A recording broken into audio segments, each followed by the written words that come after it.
entre 2008, que são os últimos estudos que temos desse tema, tá, pessoal? Então, cerca de 20% das calorias ingeridas pelos brasileiros vêm de ultraprocessados. Os docinhos de padaria que você come todo dia, juntando um biscoito que você consome no café junto com aquele doce. Então, ali você tem uma refeição 100% industrializada.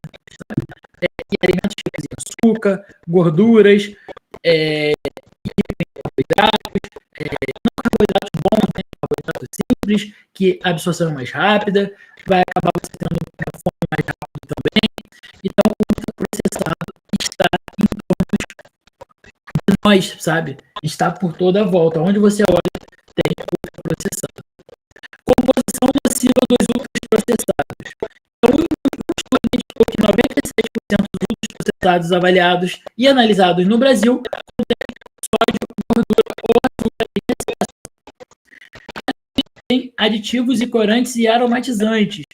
Então, só para vocês terem uma reflexão, além do alto teor de sódio, alto teor de gordura e açúcar, tem os corantes e aromatizantes. Por mais que ele ultraprocessado diga para você que ele é zero caloria, que ele é zero gordura, que tem pouco sódio, ele tem corante e aditivos, aromatizantes, conservantes, estimulantes também de paladar dentro daquele alimento. Então, o alimento não é considerado seguro. Então, temos a obesidade relacionada aos ultraprocessados também. Então, a gente sabe que o excesso de peso no Brasil atinge 24% dos adultos e o excesso de peso chega a 61% dos adultos. Então, esse é um estudo para a gente refletir bastante, para encararmos como estamos enfrentando em sociedade, tá? Não é para não nos aceitarmos no peso atual, mas é para a gente refletir o que é saúde e o que não é. Tá? Então, é bom a gente refletir muito nisso e não vai usar. E teve a pandemia, tá? E teve também um retrocesso alimentar. A pandemia de 2019, que atingiu, a gente conseguiu dar uma acessada em 2021, então a gente ficou no início aqui no Brasil, atingiu mais em 19 para 21, né? O consumo de alimentos in natura, as pessoas começaram a abastecer as casas com ultraprocessados. Por quê? A validade é maior, além da validade, o sabor é mais agradável, as pessoas tinham ansiedade, queriam se satisfazer com o prazer na alimentação.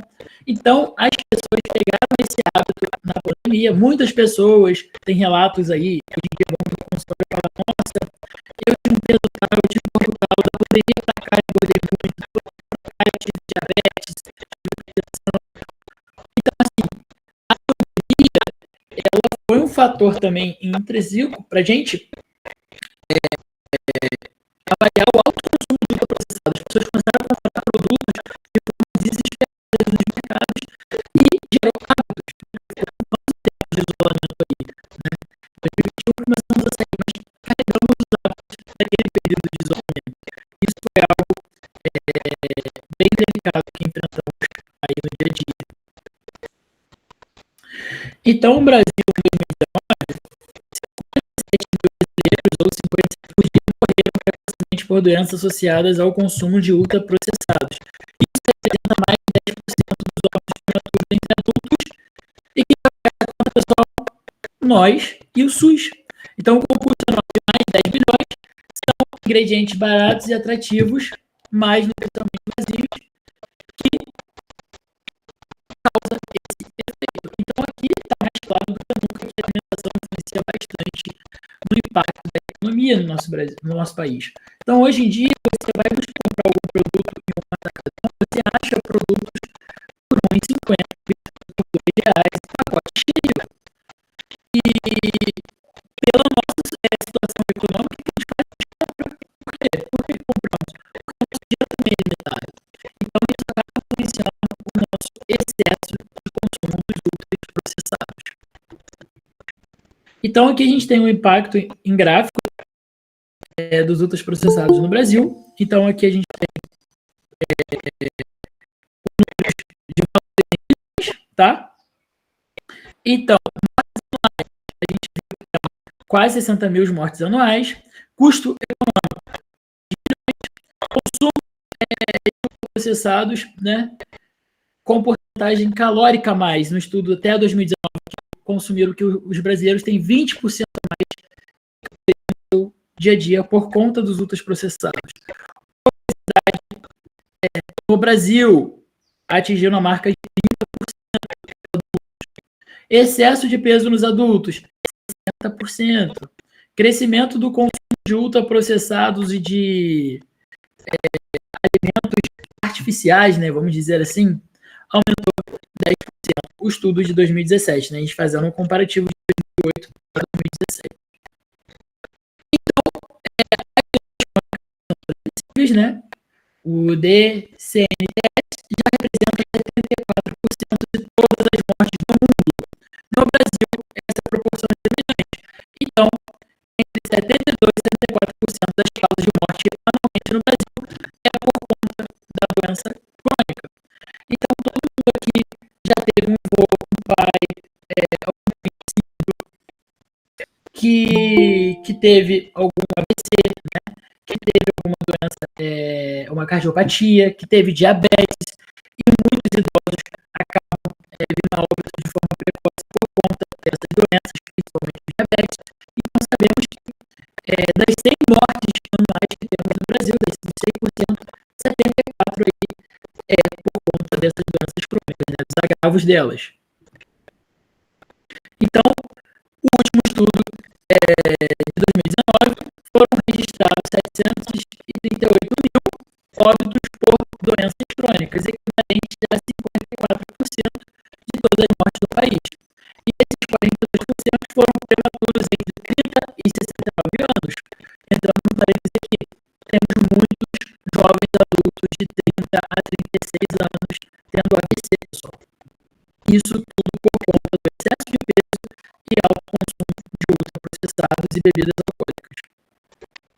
Entre 2006 e 2021, o número de adultos com excesso de peso subiu de 42% para 57%, enquanto a obesidade aumentou de 11% para 22%. Isso é um estudo até 2021, para você ver o impacto que a obesidade e o sobrepeso têm chegado aí para a gente.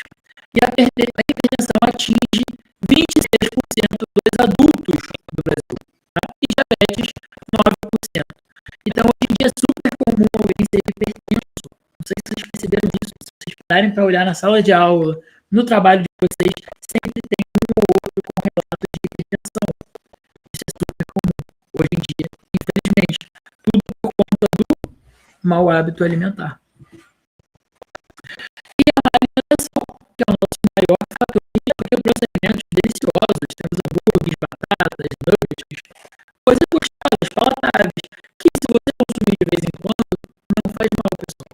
Mas isso aí é aquela rotina de quase toda noite pede um iFood para pedir o lanchinho de vocês, todo sábado e todo domingo é aquela refeição livre de gordura e excesso de fritura.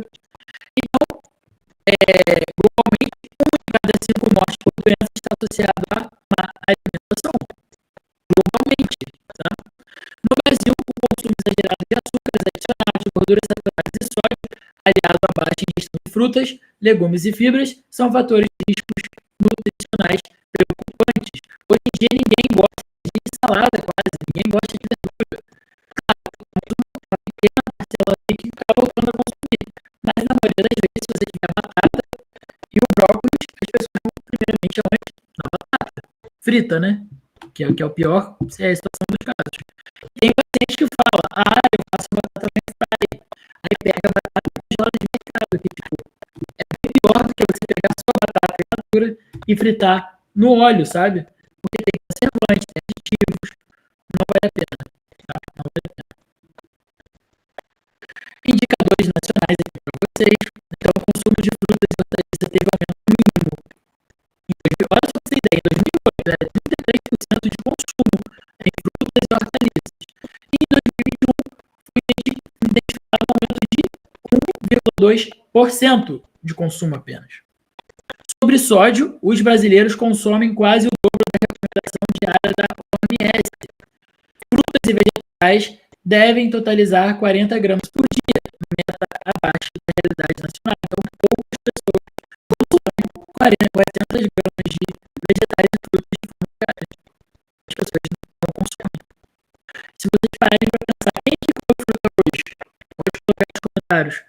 eu consumi fruta, eu não consumi fruta. Porque é raramente, né? Raramente a gente pensa em fruta. A gente está pensando no pão francês, né? No pão de forma, que vai comer tarde, mas ninguém pensa na maçã, ninguém pensa na banana, ninguém pensa na uva para consumir no dia a dia. Dependendo da região que você for do Brasil, banana é baratíssima, né? Porque tem bastante bananeiras. A região sul-fluminense é um exemplo disso, no Rio de Janeiro. É rico em bananeiras, batata doce, cobertos. Então, uma facilidade desse consumo, mesmo assim, as pessoas acabam não consumindo. Não tem problema que as pessoas consumiram, que as pessoas gostam. Isso aí. Mas foram que 20, né? Isso aí a gente já fica um pouco assustado, porque, né? Fora aquelas pessoas que consumiram apenas 22,7% da população consome a recomendação mínima da OMS de 5 porções diárias de frutas e vegetais. Tá? Esse estudo foi feito pelo Conselho Federal de Nutrição e nele fez bastante, é claro, tem erros, né? Porque nem todo mundo que está aqui, né? Todo mundo do dia a dia foi entrevistado, mas em parâmetro, né? Eles tiram uma porcentagem, eles fazem um corte e nessas entrevistas e tira um parâmetro aí de porcentagem. E o papel da indústria no Brasil? Vamos falar dos aspectos positivos da indústria, né? Desses processados. Né? Não dizendo muito os outros processados, né? Porque tem uma diferença aí. A inovação e segurança alimentar. Então, a indústria garante o abastecimento estável de produtos com prazo de validade prolongado e reduz potencialmente o risco de contaminação. Praticidade de alimentos prontos e semi-prontos atende ao ritmo acelerado da vida urbana, ampliando o acesso ao consumo do alimento. Então, tem uns anos atrás, a gente consumia requeijão de 2 marcas, né? Você lembra disso? Só tinha 2 marcas aí na prateleira e tinha região só tinha uma. E geralmente o preço era caríssimo. Hoje, o requeijão continua caro, pela nossa realidade, só que a gente tem 30 marcas na prateleira. E tem umas ali que nem é requeijão, produtos, maisena, amido de milho, né, no caso, que não é maisena, é amido de milho. Temos alguns que adicionam até farinha, tem uns que adicionam apenas o soro do leite. Então, temos variações de produtos que éramos habituados a comer no passado. E essas variações precisam ter mais aditivos para dar sabor, textura, estabilização, consequentemente, prejudica mais a nossa saúde. Então, é aquele dado, quanto mais barato é aquele produto industrializado, pior ele é. Ele precisa de mais estimulantes ali para dar sabor, textura, né? E principalmente aquela sensação de você estar comendo aquele produto que se diz ter aquele nome. Então, aqui já comeu algum biscoito de amido, um biscoito de maisena, que não é da marca maisena, né? E o gosto, às vezes, ele é bem barato, o gosto é horrível, parece que está comendo papelão. Por quê? É um ultraprocessado que tem a matéria-prima de menor qualidade, ele toma outras coisas que vai tentar dar um sabor aí interessante para aquele alimento e acaba não conseguindo chegar nele.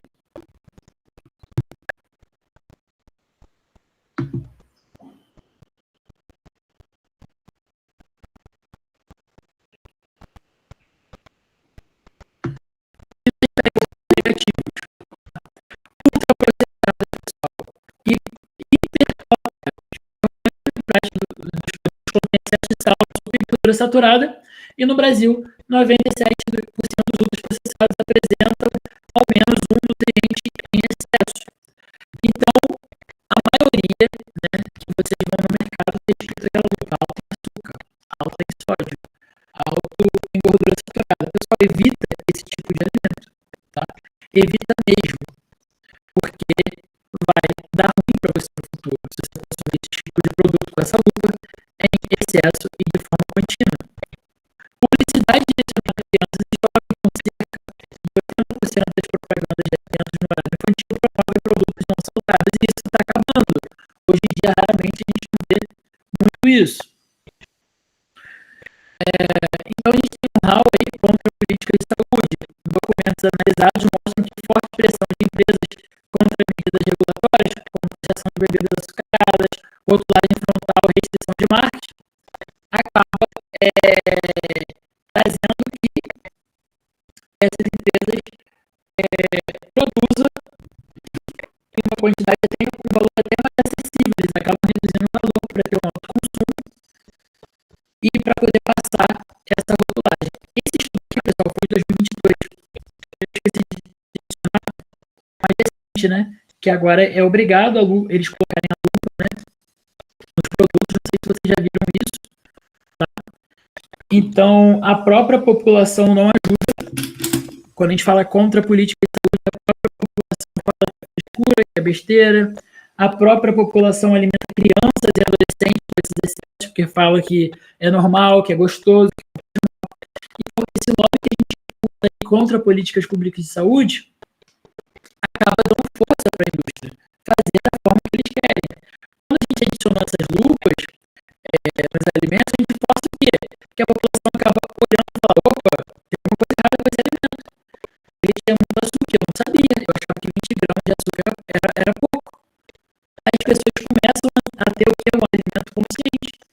E isso acaba fazendo as indústrias a produzir alimentos com menor quantidade de açúcar, com menor quantidade de gordura, e a gente acaba ganhando isso, né? A gente acaba tendo uma força nisso, através das políticas públicas.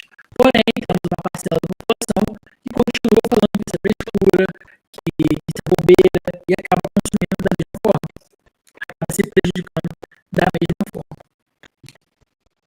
Então, quem comia pão de forma integral, descobriu que o pão de forma integral que eles consumiam não era tão integral assim, era só 36% integral. Viu como a indústria mentia na cara tapa pra gente? Aí tá a resposta.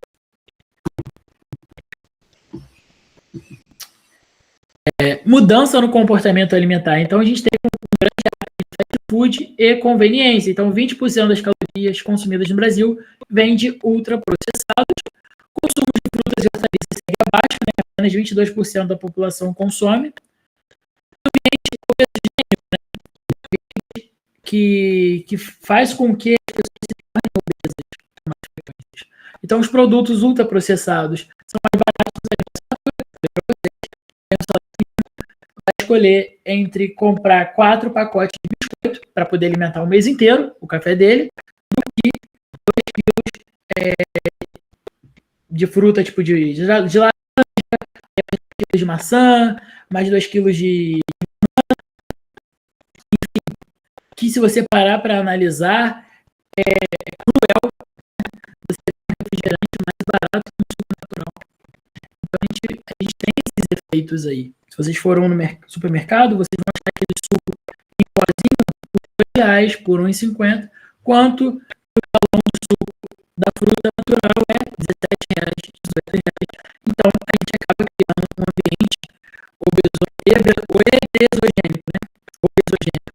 É um ambiente que tem consequências para desenvolver a obesidade. Então, 57% dos adultos têm excesso de peso e 22% são obesos, tá? Um estudo de 2021. Então, as políticas públicas são insuficientes no momento. Agora, então, vamos lutar tirar a alimentação industrializada das escolas. É uma luta um pouco grande ainda, mas no estado do Rio estamos conseguindo isso, tá? O rotulagem nutricional frontal aprovado em 2020 é eficaz, porque parece que a gente colocar uma lupa para ver a população não é o suficiente. Então, a gente precisa trazer mensagens nessas embalagens. Então, tem projeto para trazer essas mensagens. Inclusive, os ultraprocessados mais famosos vão entrar com essas mensagens, que é aquele doce M&M e o biscoito salgado da Doritos. Eles contêm excesso de aditivos confortantes, estabilizantes, que cortaria a saúde humana. Então, brevemente, eles vão vir com rotulagem não recomendada em excesso para consumo humano. Então, assim, e vai no alimento, e são alimentos caros, que você pode comprar nesse caso pelas frutas. Se você tem acesso para comprar M&M, Doritos com frequência, você pode comprar fruta. Quando a gente fala que aquela população vive naquele ambiente que para sobreviver precisa comer ultraprocessado, é aquelas pessoas que não comem ultraprocessado pelo prazer, e sim por sobrevivência. Não é uma pessoa que vai dar R$ 20 em ultraprocessado. Aquela pessoa vai dar muito pouco no ultraprocessado. A gente também tem que entender um pouco disso, porque muitos de nós falam que não temos dinheiro para comprar frutas, mas temos dinheiro para comprar pacote de Doritos e um pacote de M&M, que são caríssimos. A M&M passa de R$ 10 facilmente na região aí do Brasil, em diversas regiões, e passa de R$ 10. R$ 10 é para comprar algumas porções de frutas sim. Então, eu trouxe para vocês em gráfico, né, o que eu falei anteriormente. E eu trouxe aqui, deixa eu ver se tem alguma fala. Ótimo. Eu trouxe aqui estratégias nutricionais para prevenção, para a gente tentar prevenir um pouco. Que estratégia seria essa? De forma individual, né? Nós, como profissionais da saúde, temos o dever de fazer uma educação alimentar e nutricional, né? Para nossas famílias, para as nossas crianças, né? Para quem é da área da educação, entrar em projetos para fazer educação nutricional em escolas, baseada no Guia Alimentar para a população brasileira. Temos um Guia Alimentar que diz como podemos comer de forma saudável. Não tem ali o processado na tabela também, só que uma porcentagem bem menorzinha no nosso dia a dia. Incentivo ao consumo de alimentos in natura. E temos estratégias coletivas e governamentais também. Rotulagem clara, então a gente tem novos selos de alerta frontal aprovado pela Anvisa em 2020. Temos taxação de bebidas açucaradas, então poder evitar 20 mil mortes prematuras em 10 anos, caso essa taxação entre em vigor de forma clara e objetiva. Regulamentação da publicidade infantil, 80% dos anúncios infantis promove produtos não saudáveis. Incentivo à agricultura familiar e hortas comunitárias. Então, temos políticas que garante que a compra de alimentos locais para as escolas, então garante que aquela escola municipal vai comprar daquele produtor ali local, então vai aumentar a economia e, consequentemente, aquela escola vai comprar uma hortaliça, né? Um legume ali mais em conta. E na indústria, tem a reformulação de produtos, que seria fiscalizar, né, e exigir os compromissos de redução de soja e gordura trans em linhas de alimentos processados. Então, a Organização Pan-Americana de Saúde de 2021 gerou este instrumento, né, para começar a forçar as indústrias a reduzir esses excessos. Então, tem pães, vou voltar para os pães de forma. Tem pães de forma que a gente, em 2022, 2023, via ali 53%, 36%, perdão, de integral naquele pão. Hoje em dia, aquela mesma marca está vindo com 57%, 47%, porque eles estão tentando aumentar ao máximo a de ingredientes, digamos que, mais saudáveis para aquele produto. Então, a indústria, o que exige para a população? O que a ACT pede? Né? Rótulos mais claros, tá? Para a gente fortalecer o direito de escolha que está no nosso guia alimentar para a população brasileira. Temos o direito de escolha, de comer o que é bom e o que é ruim, porém temos que ter consciência desse direito. Então, se você vai consumir o Doritos, que fala que não é recomendado para consumo humano, você está tendo noção que aquilo ali tem muito produto químico, que não vai fazer bem para você, que vai atacar a sua parte gastrointestinal, poderá desenvolver cânceres, principalmente intestinais e gástricos. Então, refrigerantes, né? A gente está na linha fitness, a gente só quer consumir refrigerante zero, e também tem esses aditivos aí que é prejudicial para a saúde humana. Temos alguns exemplos inspiradores aqui. Trouxe o Chile, que implementou alertas frontais na embalagem em 2016. Então, isso que vemos na lupa começou lá. Então, a Argentina adotou também. Então, veio uma adoção em cadeia desses rótulos. México adotou o imposto sobre bebidas açucaradas em 2014. Resultado, queda de 7,6% no consumo no primeiro ano, chegando a 9,7% em 2 anos. E o Brasil tem um guia alimentar para a população brasileira, que foi gerado em 2014, tá? Que prioriza alimentos in natura e elimina ultraprocessados. Mas quem que Então, o guia para a nossa população ele não é suficiente. Precisamos trazer mais políticas públicas. Tem nutricionista que nunca é o guia. Aí você acha que a população você vai ler? Então, assim, a gente precisa reforçar, por mais absurdo que seja, e sabe que tem pessoas que odeiam ler esse tipo de coisa. Então, precisa trazer uma educação mais normativa. Mas tem um guia de forma gratuita, só vocês jogarem no Google que vocês acham e baixam na hora ele lá para saber como a gente consegue se alimentar de forma efetiva. É reconhecido como um dos modelos mais avançados do mundo em políticas de alimentação saudável. Esse é o nosso guia. Ele foi reconhecido em 2020. Ele é uma ferramenta maravilhosa, só que a adesão dela é fraca, é falha. Ninguém adere. Então a gente tem no papel algo maravilhoso, porém ninguém lê, ninguém se interessa, ninguém quer praticar. Então, para finalizar nossa palestra aqui, eu trouxe para vocês uma frase de reflexão, um convite a vocês refletirem um pouco sobre isso também.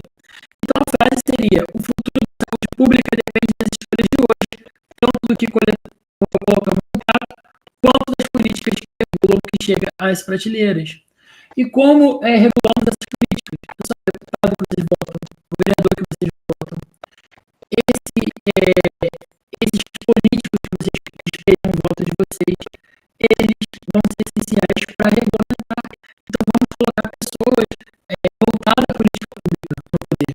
Em vez de ser aquele conhecido, aquela pessoa legal, aquela pessoa que você tem valores compatíveis, foca também naquelas pessoas que vão atrás das políticas, que vão exigir a utilização delas, porque isso é uma responsabilidade nossa como cidadãos, tá? E o convite para reflexão, qual é o papel de cada um nesse contexto de saúde nacional, principalmente voltando para o Brasil? É culpa só da indústria? É culpa só do governo? Ou é nossa culpa também? Tanto na prevenção, quanto